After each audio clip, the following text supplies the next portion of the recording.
Hello student, myself Rahul Kumar Sen. Now today we are going to start another topic name is crushing of network, and this is the last topic in our chapter network analysis. So each activity of the project consume resources. So the project manager has to calculate the project cost and it is required that project cost must be within the budget. जैसे कि आप जानते हैं कि कोई भी project है, ठीक है, वो एक्टिविटी से मिलकर बना होता है और हर एक एक्टिविटी टाइम और कॉस्ट दोनों को कंज्यूम करती है। और जो कॉस्ट होती है वो दो टाइप की होती है। कौन कौन सी? एक होती है आपकी डायरेक्ट कॉस्ट, दूसरा होता है आपके पास इनडायरेक्ट कॉस्ट। ठीक है, तो हम बात करते हैं डायरेक्ट कॉस्ट और इनडायरेक्ट कॉस्ट, क्योंकि जब भी प्रोजेक्ट की अगर बात करें तो उसमें दो कॉस्ट का इन्वॉल्वमेंट होगा ही होगा, डायरेक्ट कॉस्ट और इनडायरेक्ट कॉस्ट। अगर हम डायरेक्ट कॉस्ट की बात करें तो डायरेक्ट कॉस्ट क्या होता है? डायरेक्ट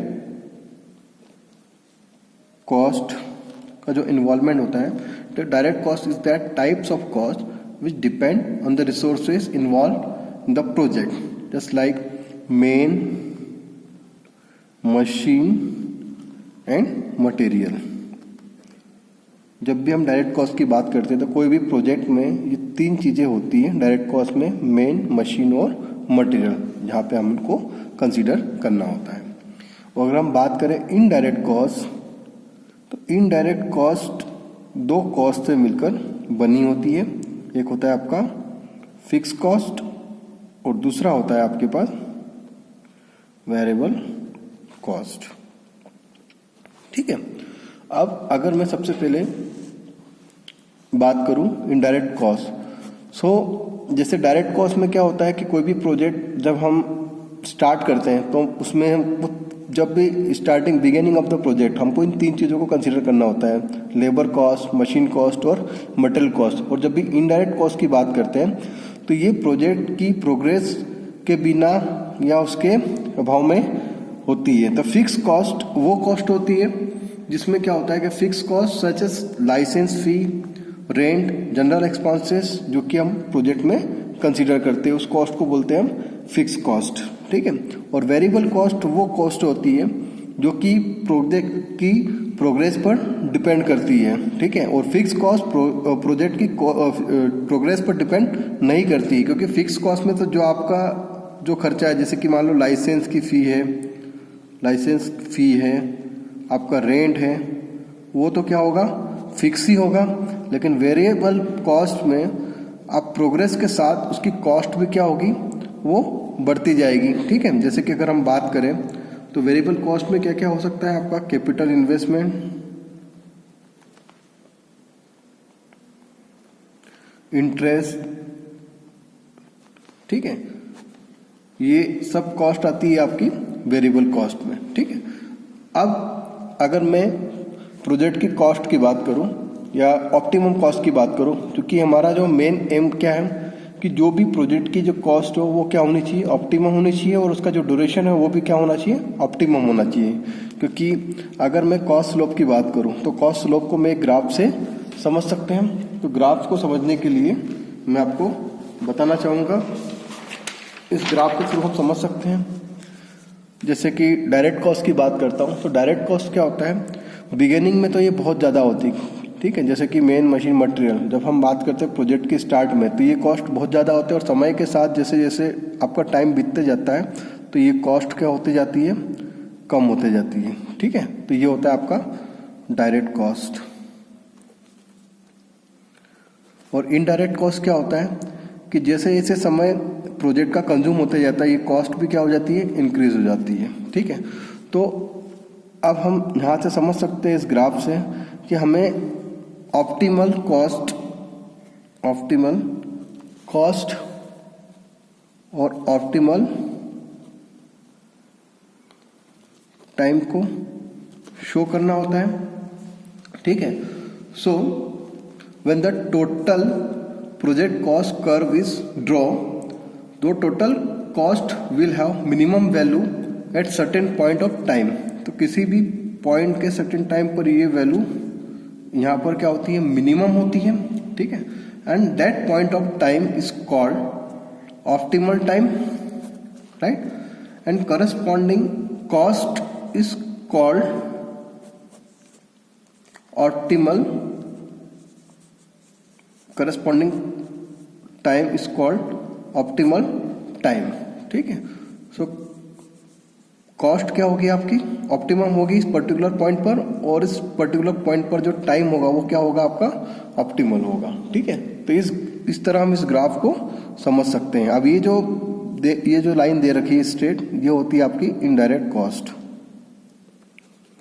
जैसे कि मैंने आपको पहले ही बताया कि इनडायरेक्ट कॉस्ट क्या होती है, ये इनिशियल पर तो होती है, लेकिन जैसे जैसे प्रोजेक्ट का टाइम बढ़ते जाता है तो ये कॉस्ट क्या होती है, बढ़ते जाती है। लेकिन डायरेक्ट कॉस्ट में क्या होता है, इनिशियल लेवल पर इसकी कॉस्ट बहुत ज़्यादा होती है, समय के साथ इसकी कॉस्ट कम हो जाती है। तो हमें जो ऑप्टिमम कॉस्ट चाहिए इसी किसी पॉइंट पर चाहिए होती है जहाँ पे हमने इस ग्राफ को ड्रॉ किया है, ठीक है। तो इस तरह इसको बोल सकते हैं हम ऑप्टिमल कॉस्ट और ऑप्टिमल टाइम। अब हम अपने टॉपिक पे आते हैं, क्रशिंग ऑफ नेटवर्क। तो क्रशिंग ऑफ नेटवर्क एक एग्जाम्पल के थ्रू हम इसको अच्छे से समझ सकते हैं। एग्जाम्पल कैसे, कि जैसे कोई भी प्रोजेक्ट है, ठीक है, आपका वो 25 डेज में कंप्लीट होता है, ठीक है। अब 25 डेज में कंप्लीट होता है तो ऑब्वियस सी बात है कि उसका भी कोई अपना एक बजट होगा। सपोज उसका बजट है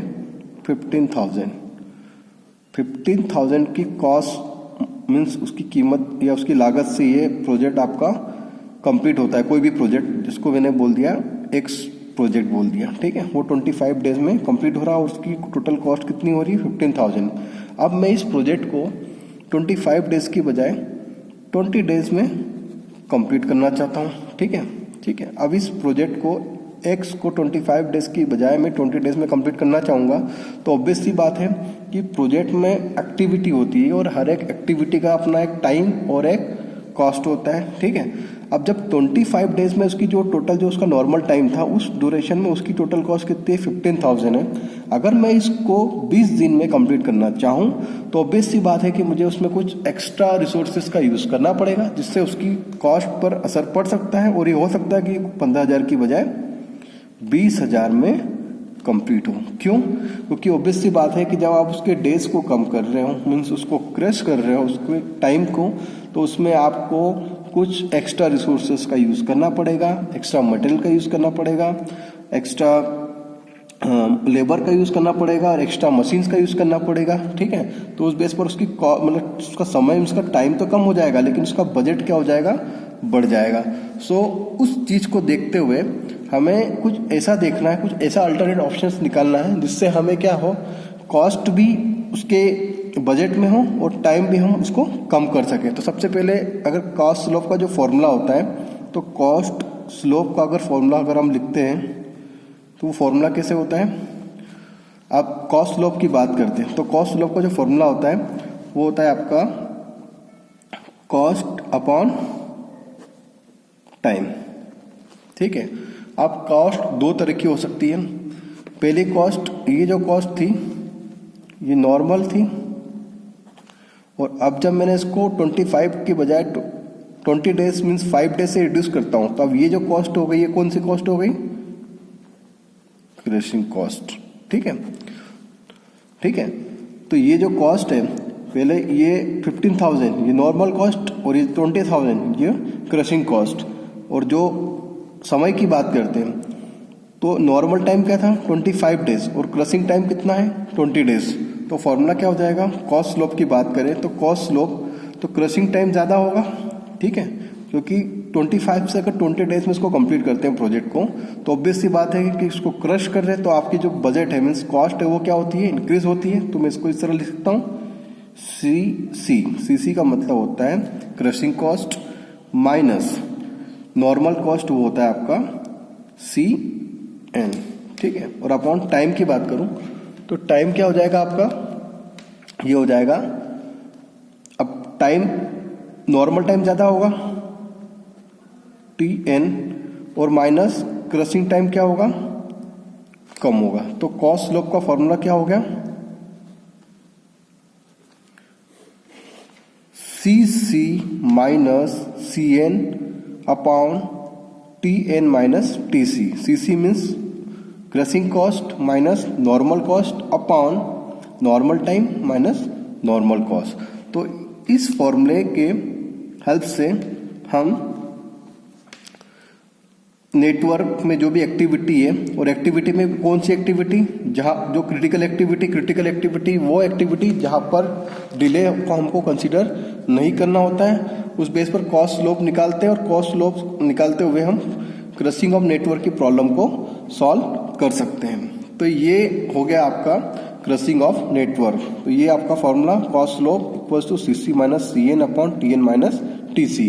अब मैं आपको एक चीज और बता देना चाहूँगा कि एक्चुअल में क्रशिंग ऑफ नेटवर्क, जैसे कि आपने लास्ट टाइम हमने जो पढ़ाया था आपको CPM और PERT में, तो CPM में मैंने आपको क्या बताया था कि कोई भी प्रोजेक्ट है, अगर उसमें एक्टिविटी है और एक्टिविटी से मिलकर कोई भी प्रोजेक्ट कंप्लीट होता है, ठीक है, नंबर ऑफ एक्टिविटी से मिलकर प्रोजेक्ट कंप्लीट होता है, और हर एक एक्टिविटी में टाइम और हर एक एक्टिविटी में कॉस्ट कंज्यूम होता है, ठीक है, और उसके बेस पर हम टोटल ड्यूरेशन निकालते हैं। ड्यूरेशन निकालने के बाद ड्यूरेशन कैसे निकालते हैं कि हम उसका एक्चुअल में क्रिटिकल पाथ फाइंड करते हैं। अब क्रिटिकल पाथ क्या होता है ये तो आपको मैं पहले भी बता चुका हूँ, मैं एक बार फिर से बता सकता हूँ। क्रिटिकल पाथ मीन्स कि क्रिटिकल पाथ क्रिटिकल एक्टिविटी से मिलकर बना होता है। और क्रिटिकल एक्टिविटी हम क्योंकि क्रिटिकल एक्टिविटी ऐसी एक्टिविटी होती है जिसमें हम डिले को कंसीडर नहीं करते, मतलब वो मैक्सिमम टाइम होता है किसी भी प्रोजेक्ट को कंप्लीट करने के लिए, ठीक है।